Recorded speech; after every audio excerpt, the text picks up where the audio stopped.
ভাইরে, অনেক নেতার বক্তব্য শুনেছেন, এরকম বক্তব্য আগে কখনই শোনেনি। এরা ক্ষমতা পেলে সমাজে অন্যায় হবে বলে আমার মনে হয় না। আপনাদের কি মনে হয়? জাল ভোট দিতে আসে শফিকুল ইসলাম মাসুদের হাত ভেঙে দেওয়ার জন্য রাজি আছেন কে কে? শফিকুল ইসলাম মাসুদ যদি আজকে আপনাদেরকে ভয় দেখায় যায়,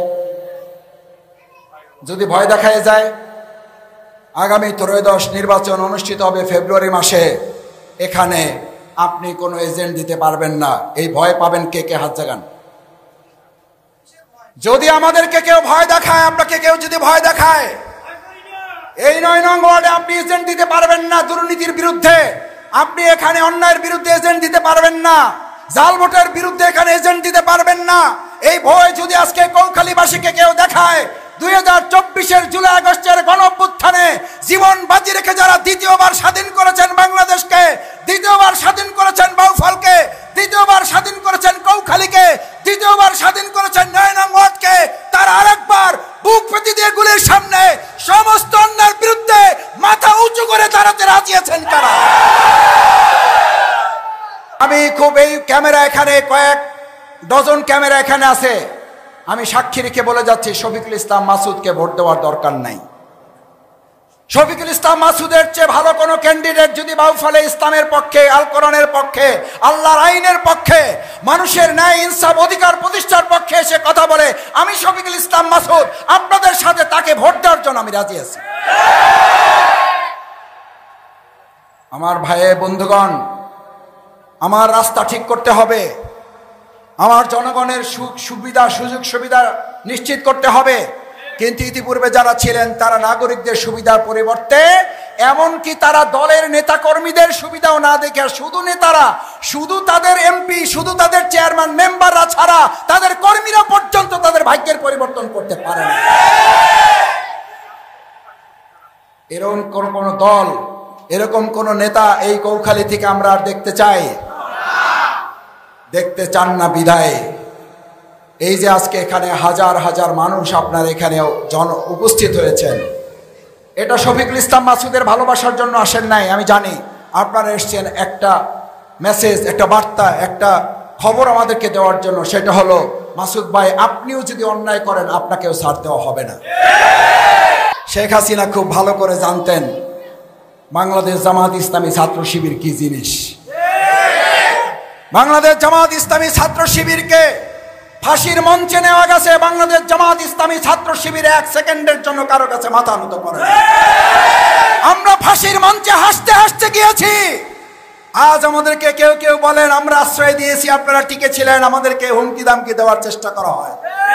বাউফলে একটা কথা পরিষ্কার বলি, গালিগালাজ করে, ধমকা ধমকি করে এখন আর মানুষের মন জয় করতে পারবেন না। ধমকা ধমকি করে, গালিগালাজ করে ঢাকা বিশ্ববিদ্যালয়ে হাতছাড়া করেছেন, জাহাঙ্গীরনগর বিশ্ববিদ্যালয়ে হাতছাড়া করেছেন, বাউফলও হাতছাড়া হবে। কারণ আগামীর বাউফল ভয়ভীতির বাউফল না, আগামীর বাউফল ভালোবাসার বাউফল। আপনারা ভয়ভীতি দেখাবেন, আমরা ভালোবাসা দিয়ে মানুষের মন জয় করে এখানে বিজয় নিয়ে আসবো। ভয়ভীতি দেখে জমি দখল করা যায়, মাঠ দখল করা যায়, দোকান দখল করা যায়, ঘাট দখল করা যায়, টেম্পো স্ট্যান্ড দখল করা যায়, একজন মানুষের হৃদয় দখল করা যায় না।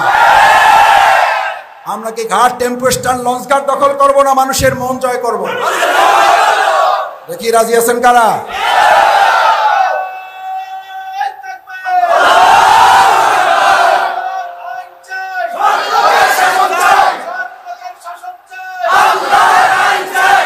জি সম্মানিত ভাইয়েরা, আমি আপনাদের কষ্ট বাড়াতে চাই না, আমি আপনাদেরকে একটু সালাম দিতে এসেছি, আপনাদের দোয়া নিতে এসেছি। শফিকুল ইসলাম মাসুদ আপনাদের সন্তান, আপনাদের ভাই। আমার সম্মানিত মরহুম বাবা অধ্যাপক সিরাজউদ্দিন খান আপনাদের এই বগা ইউনিয়নের বগার আব্দুর রশিদ সর্দার মাধ্যমিক বিদ্যালয়ের প্রধান শিক্ষক ছিলেন। বগা মাধ্যমিক বিদ্যালয়ের প্রধান শিক্ষক ছিলেন। কেউ কেউ এখানে ছাত্র হয়তো আছেন। আমাকে আসার সময় অনেকে বলেছেন আপনার চিন্তা করতে হবে না, আমি আপনার বাবার ছাত্র, আপনার বাবার প্রতি সম্মান দেখে অন্তত আপনার ভোটটা আপনাকে দিব। আমি আপনাদের কাছে এই আবদারটুকু করতে চাই, আমার বাবার প্রতি সম্মান যদি, একটু ভালোবাসা, একটু সম্মান যদি আপনাদের থাকে হৃদয়ে, ওই সম্মান ভালোবাসাটুকু দিয়ে আমি তার সন্তান হিসাবে আমাকে তিনি ভালো পথে রাখার চেষ্টা করেছেন। আমাকে তিনি আপনাদের জন্য তৈরি হওয়ার জন্য, ইসলামের জন্য তিনি আমাকে কোরবানি করে দিয়ে গেছেন। আমার মাকে তিনি বলতেন, আমার 4 ছেলেকে ইসলামের জন্য আমি কোরবানি করে দিলাম, তারা দেশ, জাতি এবং ইসলামের জন্য কাজ করবে। আমি সেই কোরবানি হওয়া ছেলে। আমার মরহুম বাবার জন্য দোয়া চেয়ে আমি আপনাদের কাছে এই আবদারটুকু কি করতে পারি যে তার ছোট ছেলে হিসাবে আমি আপনাদের দোয়া এবং ভালোবাসায় কি আমি থাকবো ইনশাআল্লাহ? আপনাদের দোয়া কি আমি পাবো ইনশাআল্লাহ? তাহলে আমি আমার তরুণ আমাকে আপনারা বলেন তরুণদের আমি ভাই, আমি তরুণদের ভাই, আমি মুরব্বীদের স্নেহের সন্তান মতো। এই তরুণদের যারা বিগত 15 বছর তোমরা ভোট দিতে পারো নাই, কষ্ট করে যারা এখানে বক্তৃতা শুনতেছ, আমার মাইকের আওয়াজ যেখান থেকে শোনা যাচ্ছে, সেই সমস্ত তরুণ যুবক শিক্ষার্থীদের কাছে জানতে চাই, তোমরাই স্লোগান তুলেছিলে রাস্তায়, উই ওয়ান্ট জাস্টিস, আমরা ন্যায় বিচার চাই। আমি বগা কৌখালীর এই 9 নং ওয়ার্ডের জনগণ নাগরিকদের কাছে বিনয়ের সাথে জানতে চাই, ন্যায় বিচার কোথায় পাওয়া যায়? মানুষের তৈরি করা মতবাদে না আল্লাহর আইনে? বিল আদলি ওয়াল ইহসান, মানুষের তৈরি করা মতবাদে ন্যায় বিচার কোনোদিন প্রতিষ্ঠিত হয় নাই, ভবিষ্যতেও ন্যায় বিচার চাইতে হলে আল্লাহর আইনই কেবলমাত্র সম্ভব।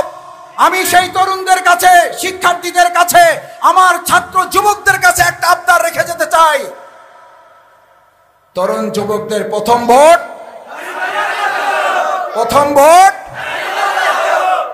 আল্লাহ তাআলার কাছে সেই তৌফিক কামনা করছি। আসুন কৌখালীর সকলের ভোট,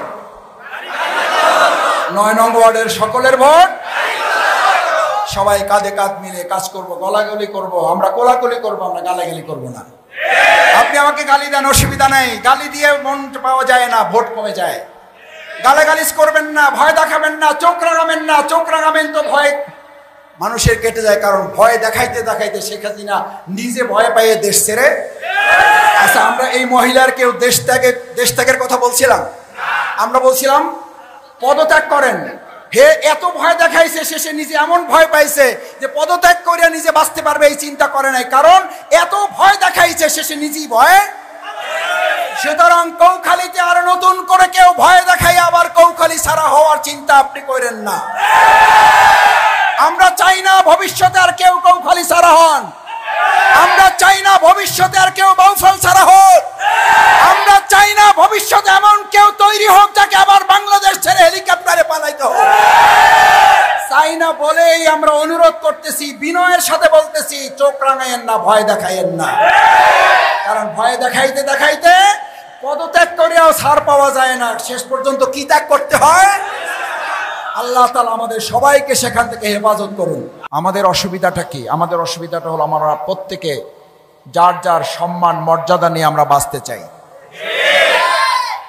আমরা কেউ খাইতেও চাই না, কারো খাওয়াইতেও চাই না, আমরা কেউ কারো খাইতে পড়তে চাইও না।